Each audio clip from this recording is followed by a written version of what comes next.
Jeff Smith, thanks for joining us. Well, nearly 20 people are evacuated from their homes after an ice jam on the Wildcat Creek floods nearly a dozen homes. News 18's Holly Campbell joins us live from the hardest hit area along Barton Beach Road in Tippecanoe County. Holly. Well, good evening, Jeff and Gina. You can see here behind me the water is still rushing through this area, filling many of the homes.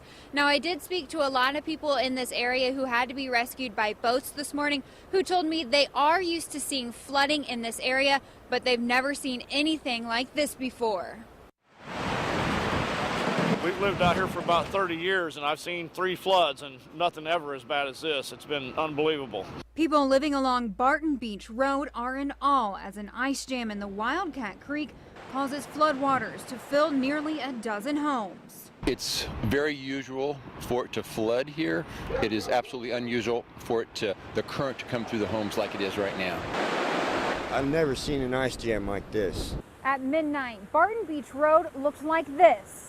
But just 45 minutes later, the road looked like this. It was about midnight and I went to bed. In about 45 minutes I woke up and there was that much water and there was nothing when I went in there. At 1 o'clock this morning, I got a frantic call from the neighbor that started yelling to check outside that the creek had jumped way up out of the banks. By the time I got over to the window, my car was already underwater. Tippecanoe County EMA Director Smokey Anderson says nearly 20 people were evacuated from their homes, many rescued by members of the Sheriff's Office, Lafayette Fire Department, and DNR. We were called at 1:30.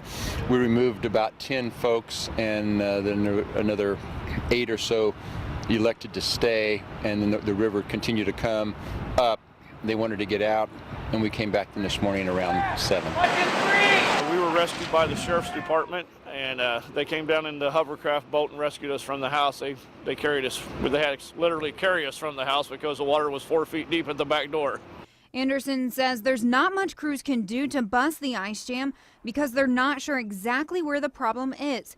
And with colder temperatures in the forecast, Anderson says the ice may stick around for a while. All of our vehicles are underwater, and it's just very heartbreaking. Anderson says 2 homes on Eisenhower Court upstream from here were also evacuated this morning. He says right now they are just monitoring the situation, but they have not evacuated any more homes. Now, all of the people evacuated this morning are able to stay with friends or family until they are able to get back into their homes. And Anderson says that may be a while. He says with the colder temperatures in the forecast, this ice may be sticking around. Reporting live in Tippecanoe County this evening, Holly Campbell, News 18.